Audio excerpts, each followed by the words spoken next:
The interns have left, which means I get to do farming again. I want to talk today about the importance of time and motion studies and challenging yourself to do things smarter and faster.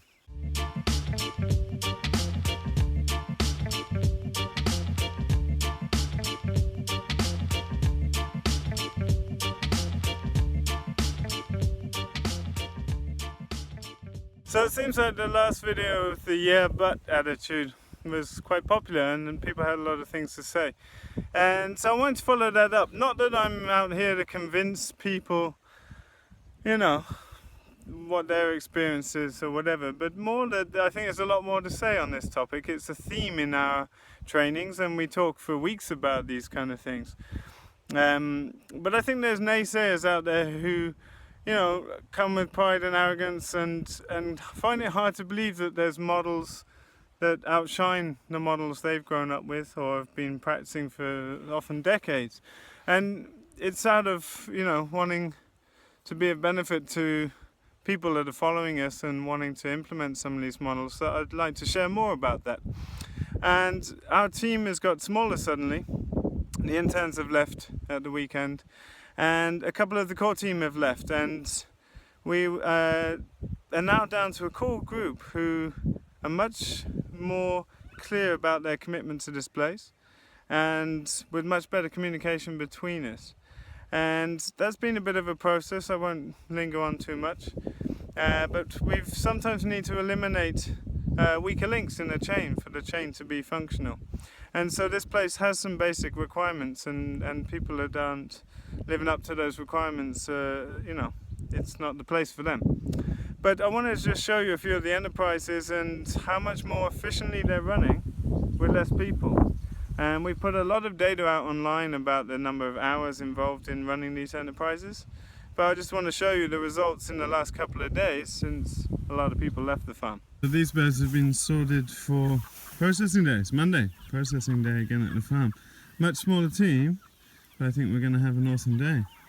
Part of the intention of the internship program is to give people exposure to really how to run these enterprises, how to manage them, the back end of them, as well as the detailed running of day-to-day operations, so how to make them really efficient and smooth, because ultimately that's what allows you to generate the revenue need from a small farm and have time for the quality of life you're looking for.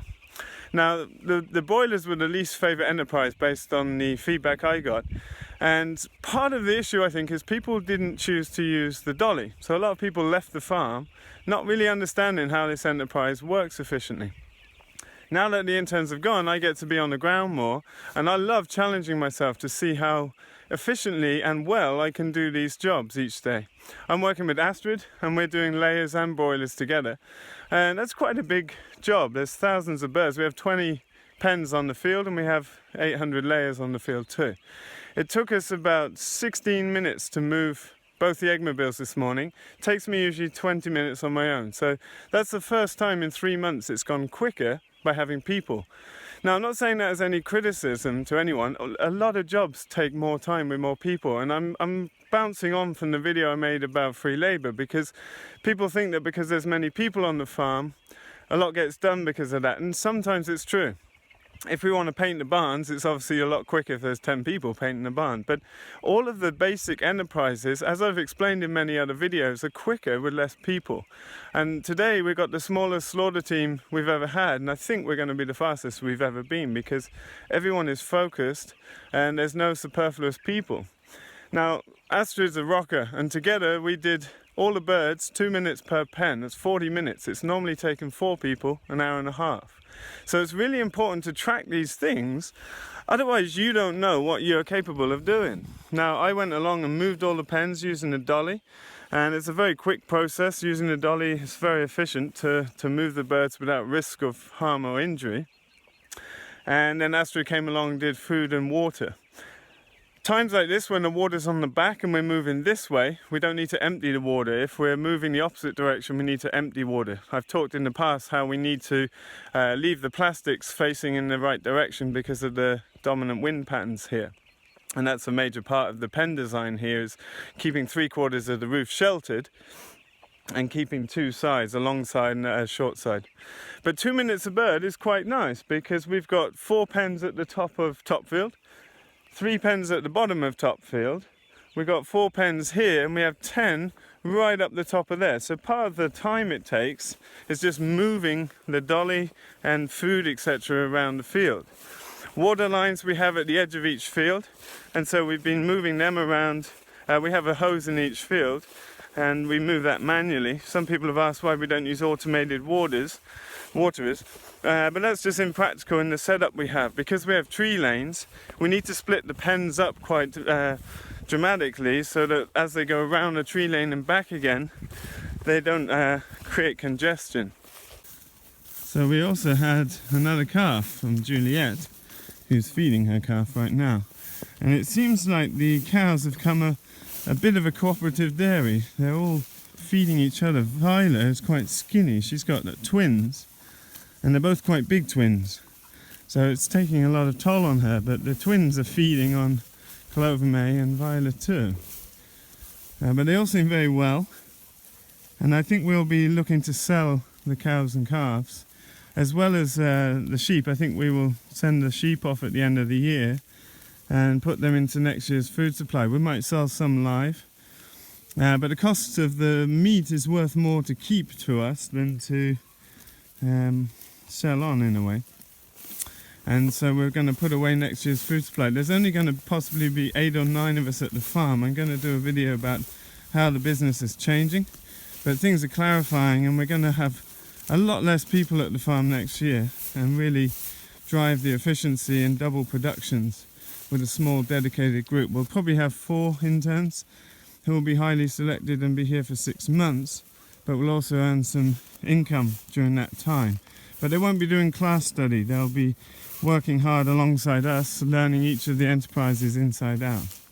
It's so important to see how efficiently you can do daily things on a farm, because ultimately, if you want to set benchmarks for an employee or have time to go fishing or spend with the family, whatever it is you want to be doing, you need to do these jobs that you do daily very efficiently.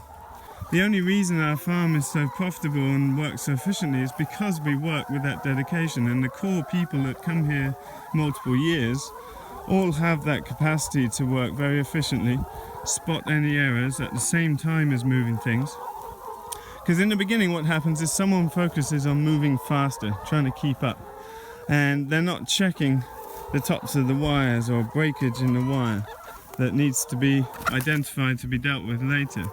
So it's not just about moving things quickly, it's about checking them at the same time, checking all these birds, any birds that look sick, any birds that have injuries that need to be addressed with, and double checking other people's work so that there's a backup system.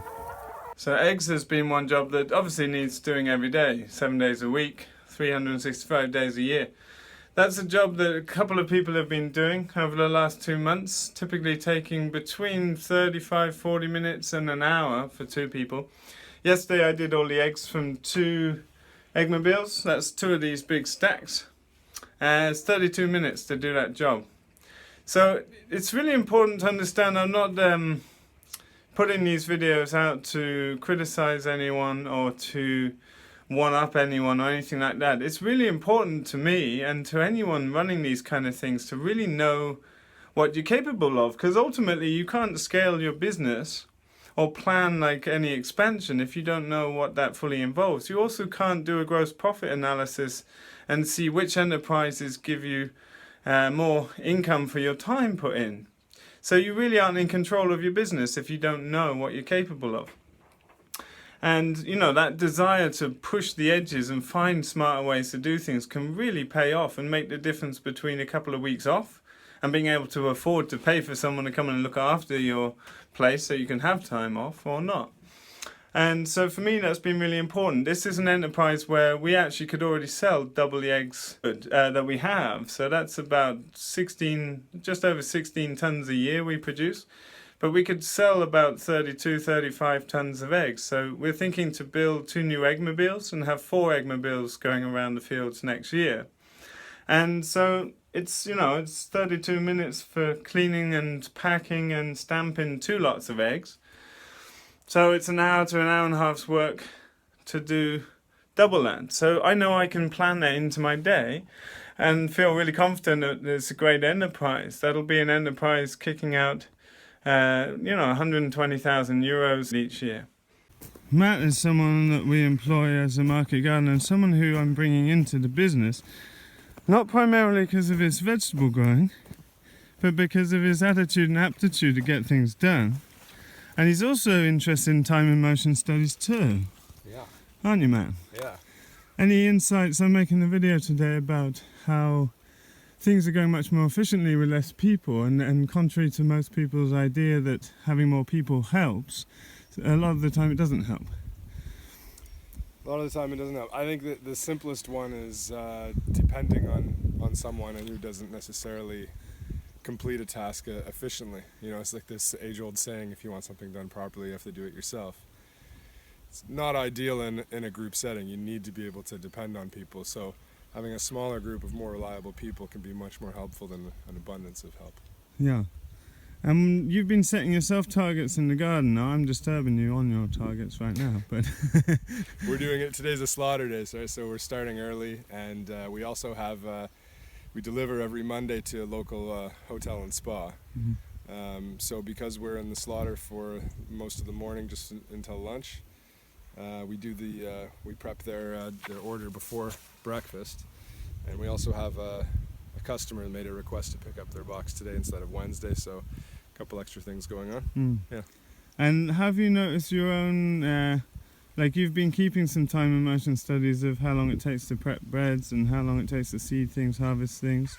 Do you feel like, how do you relate to like challenging yourself to do faster and smarter? Like how's that journey? Because this is your third year here, so you've seen quite a process in your time here, I guess. Yeah. It's you sort of keep noticing little bits where you can get faster. You know, there's little nuances like how far away you are from the tools. So, you know, one of the things I like to do is just establish that starting point where I'm at the bed with all the tools I need, and that's one time to take.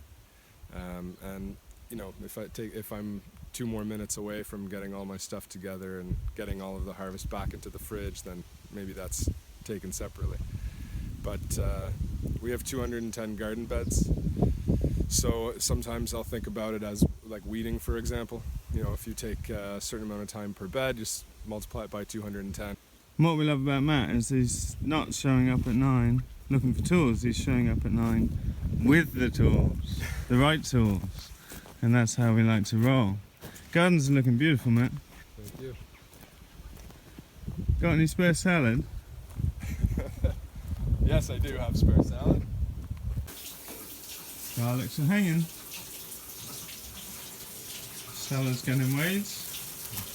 How much salad are we getting out of the bed now, Matt? Getting up to our biggest harvest on the bed of mesclun this year was 20 kilos for the bed, which is just getting a very nice cut with a sharp blade. And some of the beds being harvested at a different sized leaf are somewhere closer to 13, 14, 15 kilos. That's high price mesclun. It's about 165 pounds a kilo, 16.5 euros. Off a 10 by 75 centimetre bed. And these have been amazing this year now, the heck away. Very happy with these, we'll be growing these again.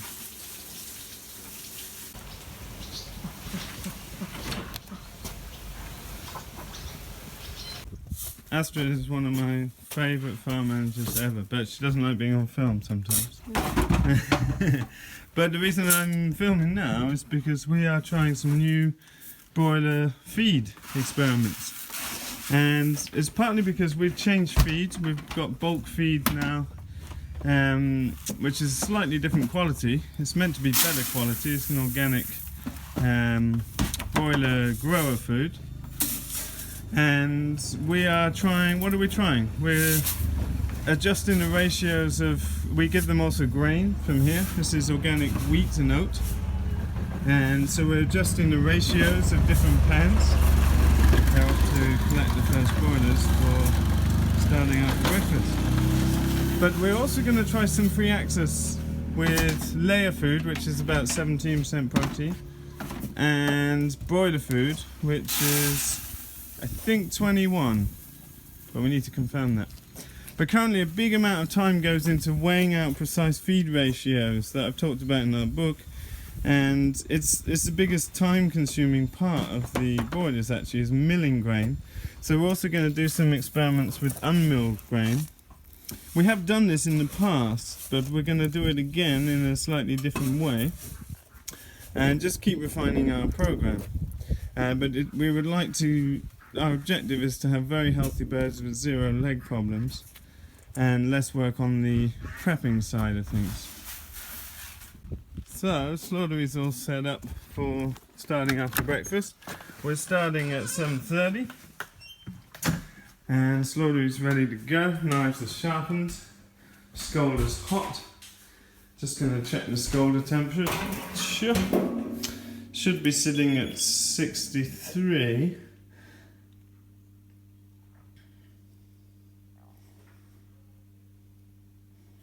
A little bit cool, so what I'll do is just turn that up and that'll be good for after breakfast. Very nice. Today we've got less people in the slaughtery than the rest of the year because people have been leaving. But I'm excited because it's actually quicker for me to work here when I've got less people. So we've been having 3 on evisceration. Last 2 sessions I haven't been in the slaughtery, and it's been taking longer to eviscerate birds with 3 newbies than it would be to do it on my own. However, today our new chef Ben is here, and he's a Michelin trained chef. He's worked at Gordon Ramsay's restaurants and some other high-end restaurants, and he knows about working hard and fast in a hot kitchen. And he knows a lot about poultry also and how to use a knife properly. So with 2 of us that know how to use knives properly, I think we are going to be faster today than ever before. So Astra's made a little adaptation to the kill station for the broilers. So just put the stunner up here. In Europe you must use an electrical stunner, or well, you must stun the birds before they are bled out. So it takes a bit more time. But she just made some simple adaptation so that we don't need a table in here to keep the machine on. There's a wire brush that you use to clean the electrodes to make sure they deliver a good current. And birds are bled out here, blood's collected before passing through the window here to what's called dirty side. And the same with you, you'll be working on a break and you'll have your next one here that's going to be spiraling up there. I'll show you fast and slow. First thing is all grand, without cutting towards your finger. And we remove that fully, flip it over, just watch. Next again, open up, rip downwards, fold up onto the crop, onto your finger, pull down, switch hands, pull up. Under the gizzard, under the windpipe in the esophagus, pull out the neck, front end's done. Palm on keel, split, not going through guts, rip, separate fat from gizzard, reach in, pull everything totally off the table in case the gallbladder splits, check liver for health, separate gallbladder, bacon go in the bucket, each side of the vent, under, bong, any shit will just go off the table, hearts to the left, check the heart for health, and we're not going to keep the hearts today. Then lungs to the right. Make sure you get it all to the left. That's a scoopy one. Necks off. I'm just going to do some fast so that they've got something to do. So normally what I do one more fast and then one fast.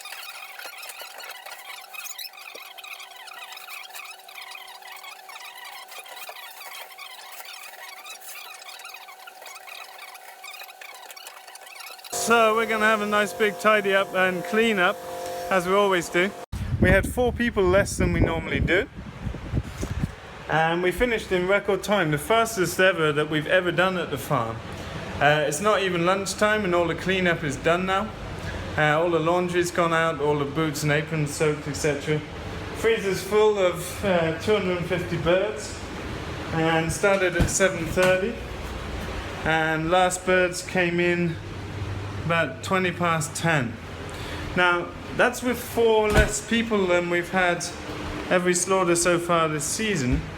Ben's price was just phenomenal on slaughtery, and about double as fast as the quickest people so far, about 50 seconds a bird, which is fantastic. Now he's worked in Michelin star restaurants, worked in Gordon Ramsay's restaurants, and so he knows how to work fast in a heated environment. And this is quite easy stuff for someone with that sort of caliber of training. But really, you know, we're really stepping it up to where I'd like this to be now. If we had 3 people eviscerating at that speed, it would probably be 2 hours work to do 250 birds, and then the clean up another hour on top of that perhaps. So pretty good effort. It's amazing to see, and it's, you know, it really goes to show. And it's important to see in the context of this. If you have a team of 8 people, taking an hour longer is a full working day for someone, and you can get a lot done in a day. I can get a lot done in a day. So it's important to know what you're capable of. And yeah, as I said, the reason for putting the videos out is not to be challenging or confronting to anyone. It's really important that we find really efficient ways of planning and communicating, and how to find motivation when you're working in a team flow to keep the whole thing moving along smoothly, and to know what we're able to do in a day so we can, you know, plan our time efficiently and effectively. So I'm going to make a separate video about how we're going to roll next year, but we're thinking of 4 core people on the team who are getting an annual salary for 7 or 8 months work.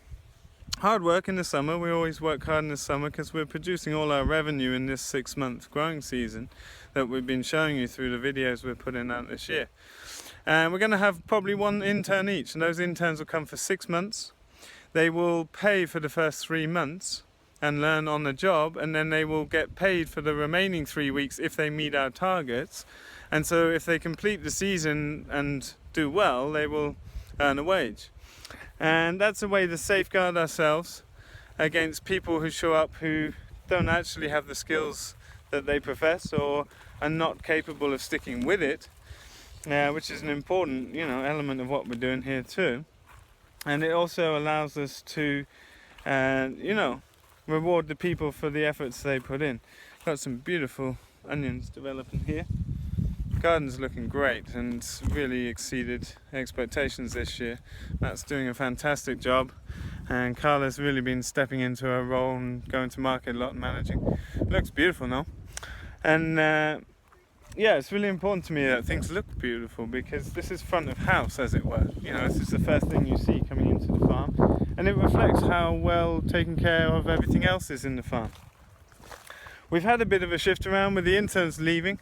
It's been great to run the internship, but it feels kind of interesting and relieving even to know that's the last time we're running that program. It's brought a lot of benefit to a lot of people who have gone off and done various things around the world, but it's tiring for me to be fully available for people from 6 in the morning till often 10, 11 at night. And so I'm looking forward to a change and just getting into the farming, as I've said before.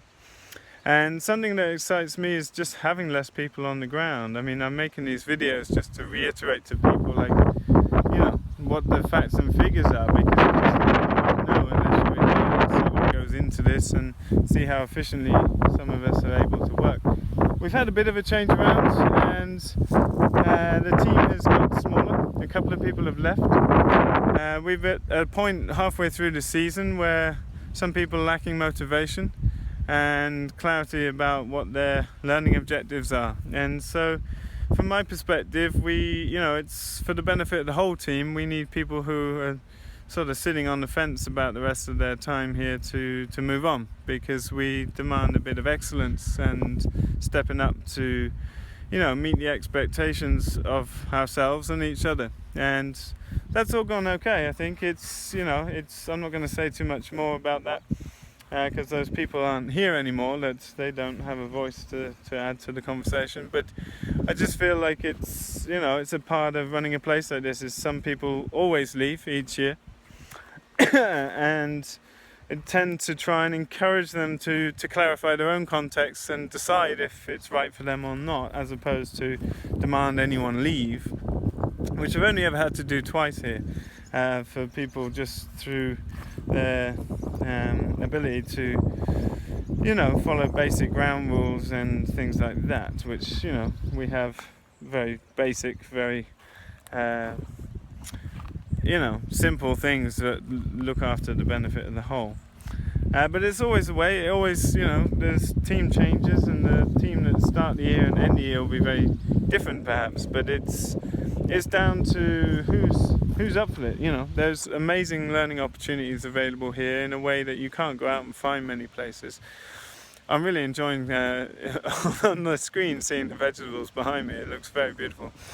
But yes, there's been a couple of people leave, and it feels really fantastic now to have a smaller team who are all fully committed and clear why they're here, and the results are showing immediately in a couple of days that we've had less people on the farm. Just the amount that we can do together when you have a small, committed, clear team. Communication has been an interesting issue this year, and so we've eliminated weaker links in that chain, because it doesn't work for me or for anyone else who's really stepping into their roles here when communication is not working optimally. So we've given those processes some time, and you know, there's a point where, you know, it's just more beneficial to shake hands and move on, as it were.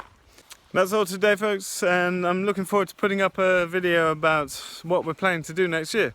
Big things we're talking about, including new sheep flock, investing in a really nice smokery unit and building a whole unit for processing our birds further, as well as the people element of it and the trainings we'll be offering here. We're going to have far less people here in the future, far more focused, and profit sharing. We're totally transforming the business model, so stay tuned for that.